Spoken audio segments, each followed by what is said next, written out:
বিশ্বের জ্বালানি বাণিজ্যের অন্যতম গুরুত্বপূর্ণ সমুদ্রপথ হরমুজ প্রণালী। বৈশ্বিক তেল ও গ্যাস সরবরাহের প্রায় ২০% এই সংকীর্ণ নৌপথ দিয়ে পরিবাহিত হয়। পারস্য উপসাগরকে ওমান উপসাগর ও আরব সাগরের সঙ্গে যুক্ত করা এই প্রণালীতে অস্থিরতা মানেই বিশ্ববাজারে সরাসরি প্রভাব। ইরান ইসরায়েল সংঘাতের জেরে প্রণালী ঘিরে উত্তেজনা চরমে পৌঁছেছে। ইতোমধ্যে আন্তর্জাতিক বাজারে অপরিশোধিত তেলের দাম 10% বেশি বেড়ে $80 কাছাকাছি।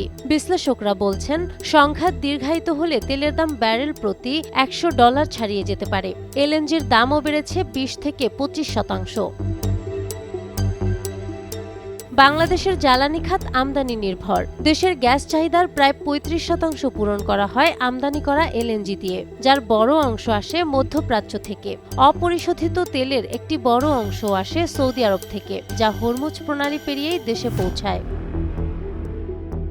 বর্তমানে দেশের ডিজেলের মজুত রয়েছে প্রায় 2 সপ্তাহের, অকটেন প্রায় 1 মাসের এবং ফার্নেস তেল প্রায় 2 মাসের চাহিদা মেটানোর মতো। তবে একাধিক চালান বিলম্বিত হলে বিদ্যুৎ উৎপাদন, কৃষি ও পরিবহন খাতে চাপ তৈরি হতে পারে।